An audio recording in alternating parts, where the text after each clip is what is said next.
क्या हो अगर किसी देश के ऊपर हिरोशिमा से 700 गुना बड़ा एटम बॉम्ब गिरा दिया जाए?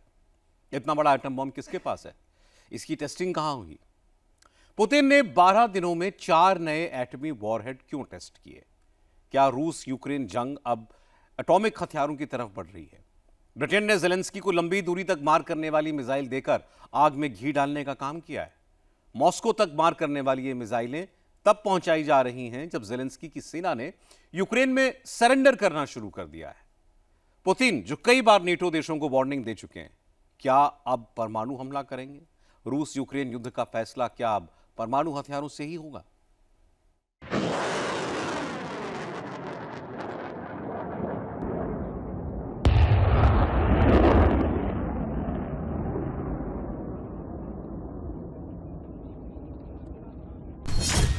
पुतिन क्या 2025 में परमाणु बम चला देंगे?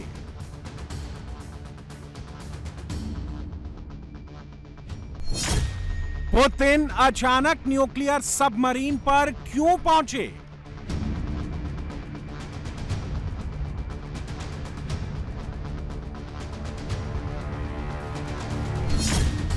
पुतिन के पोसाइडन से टेंशन में सुपर पावर क्यों है?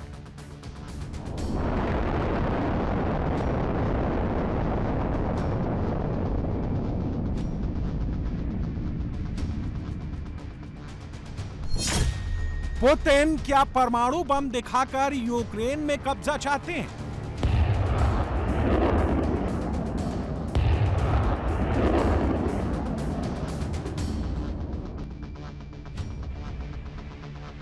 दो हफ्ते से पुतिन के दिमाग में सिर्फ एक बात चल रही है, ज्यादा से ज्यादा परमाणु बमों की टेस्टिंग की जाए और नाटो देशों के दिमाग में परमाणु बम का खौफ इतना पैदा कर दिया जाए कि ये देश यूक्रेन की मदद कम से कम कर दें।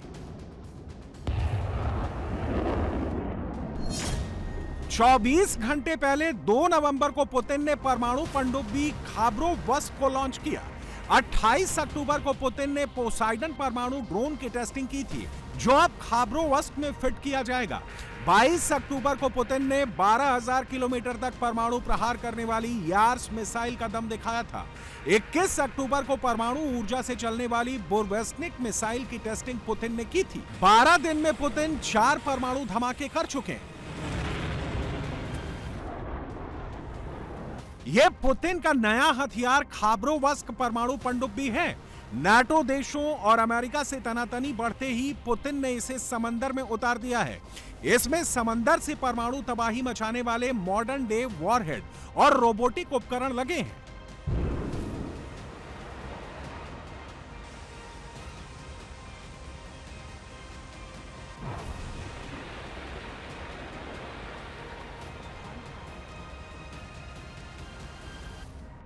पुतिन की खाबरोवस्क परमाणु पनडुब्बी का सबसे खतरनाक हथियार पोसाइडन टॉर्पीडो है, जिसे डूम्सडे मिसाइल भी कहा जाता है। आखिर पोसाइडन में ऐसा क्या है जो पुतिन इसे कयामत लाने वाला परमाणु ड्रोन बता रहे हैं? इसमें 2 मेगाटन का परमाणु बम लगा है, जो हिरोशिमा में गिराए गए बम से 100 गुना बड़ा है। एक बार लॉन्च होने पर समंदर के नीचे 14,000 किलोमीटर तक जाकर तबाही मचा सकता है। पोसाइडन दुनिया का इकलौता अंडर वाटर परमाणु ड्रोन है, जो समंदर में 1000 मीटर नीचे छुपकर चलता है। दुश्मन के किसी रेडार के लिए इसे पता लगाना मुश्किल है। परमाणु रिएक्टर से चलने वाला पोसाइडन पानी के अंदर 185 किलोमीटर प्रति घंटा की स्पीड से दौड़ता है। पुतिन क्यों इसे कयामत की मिसाइल कहते हैं? अगर यह अमेरिका के तटों के पास जाकर समंदर में धमाका करता है तो 500 मीटर ऊंची लहरें उठेंगी।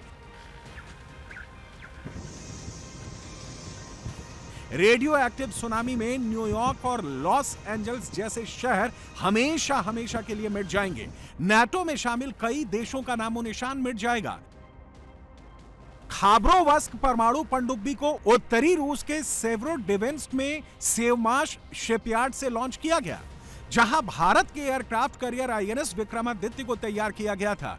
पुतिन की खाबरोवस्क सबमरीन ने ट्रम्प, मैक्रो और कीर स्टामर की टेंशन बहुत बढ़ा दी है, क्योंकि परमाणु ऊर्जा से चलने वाली ये पनडुब्बी असीमित रेंज तक जा सकती है।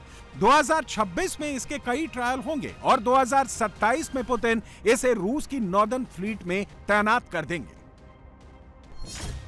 एक खाबरोवस्क पनडुब्बी में 6 पोसाइडन परमाणु ड्रोन लगाए जाएंगे। मतलब 14 मेगाटन के परमाणु हथियार लेकर यह पनडुब्बी समंदर में गश्त करेगी। हिरोशिमा में अमेरिका ने जो परमाणु बम गिराया था उससे 700 गुना ज्यादा परमाणु विस्फोटक एक पनडुब्बी में फिट होगा। अंदाजा लगाइए, अगर अमेरिका और नेटो देशों से रूस को अस्तित्व का खतरा महसूस हुआ तो खाबरोवस्क कैसी तबाही मचा सकती है। हिरोशिमा जैसे 700 शहर पूरी तरह से खत्म हो जाएंगे।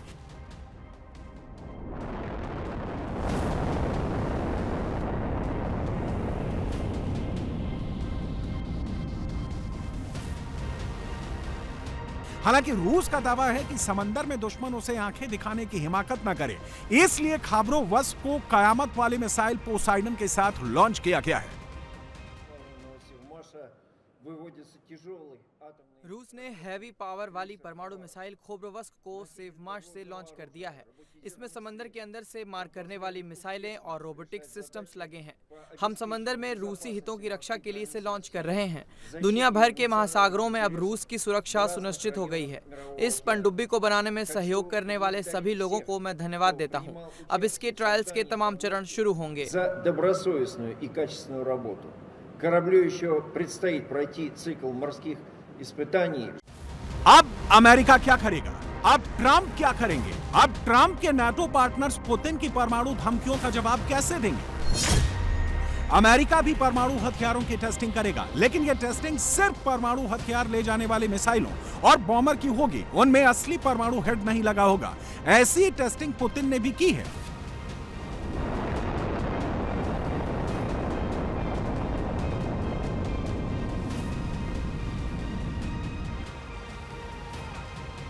ज़ेलेंस्की के पीछे खड़े देशों को बड़े बड़े परमाणु हथियार दिखाकर पुतिन यूक्रेन को कब्जाने में लगे हैं।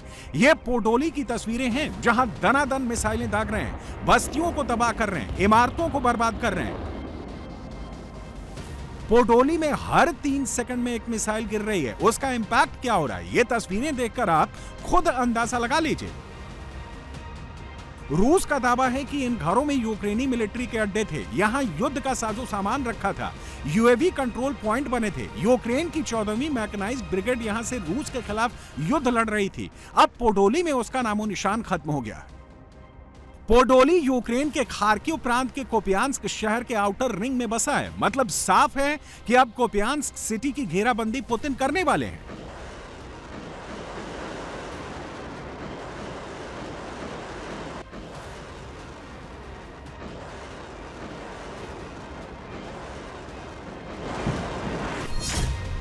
यूक्रेन के छोटे शहरों को शमशान बनाने के लिए रूसी आर्मी सस्ती और 15 किलोमीटर तक मार करने वाली लमुर मिसाइलों का इस्तेमाल कर रही है। लमुर मिसाइलें लाइट मल्टीपर्पज गाइडेड रॉकेट की तरह होती हैं। इन्हें हेलीकॉप्टर से लॉन्च किया जाता है। रूस में इस डेलिये 305 के नाम से भी जाना जाता है। इनमें सैटेलाइट नेविगेशन लगा है। डेटा लिंक के माध्यम से लॉन्च करने के बाद इनका टारगेट भी बदला जा सकता है। इनमें लगा 25 किलो का खतरनाक विस्फोटक किसी भी इमारत के परखच्चे उड़ा सकता है।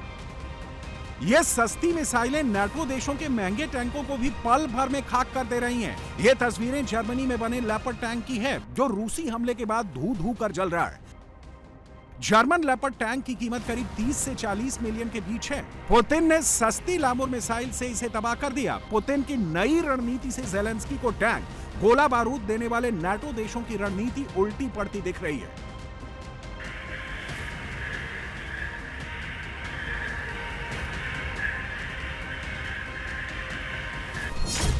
रूस ने बीती रात यूक्रेन के ओजर्न एयरबेस पर किंजल मिसाइल से हमला किया। यहां पर यूक्रेन का F-16 फाइटर जेट बेस था। किंजल मिसाइलों के हमले में पूरा बेस तबाह हो गया। पुतिन की किंजल मिसाइल 12,000 किलोमीटर प्रति घंटे की रफ्तार से दुश्मन पर हमला करती है। यह 1500 से 2000 किलोमीटर की रेंज पर टारगेट को तबाह कर देती है। किंजल मिसाइल 480 किलोमीटर तक पारंपरिक और परमाणु दोनों तरह से वॉरहेड ले जा सकती है।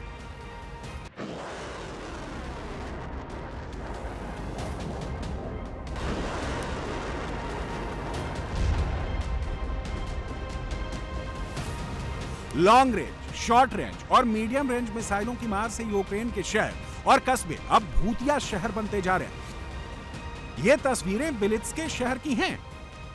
जहां मिसाइलों की मार के बाद कोई भी इमारत सही सलामत नहीं बची। पुतिन की मिसाइल आर्मी ने पूरे शहर को तबाह कर दिया है। बिलित्स्के को रूस ने दूसरा गाजा बना दिया है। बिलित्स्के सिटी यूक्रेन के डोनेस्क प्रांत में है। रूसी हमलों के बाद यहां की कोई इमारत रहने लायक नहीं बची। जो लोग जिंदा बचे हैं वो यहां से जा चुके हैं। अब इसकी पहचान यूक्रेन के भूतिया शहर की बन गई है। अब पुतिन ने यूक्रेन के तीसरे बड़े शहर को खंडहर करने की शुरुआत कर दी है।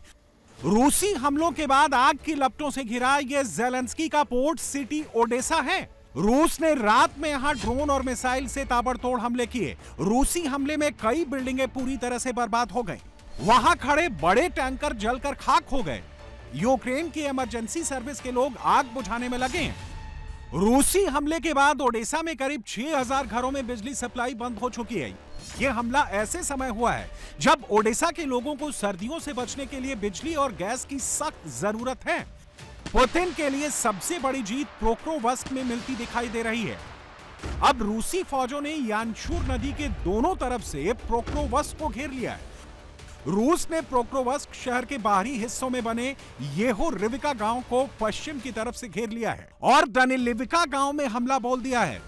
दक्षिण में एक और गांव येहोरिविका पर भी रूसी फौजें हावी हो गई हैं। यहाँ के दो गांव नोवोलेक्सद्रिविका और हाई को पहले ही रूसी फौजों ने अपने कब्जे में ले लिया है। पोक्रोवस्क के पूर्व में हनाटोवका और रो पर भी रूस का कब्जा हो चुका है।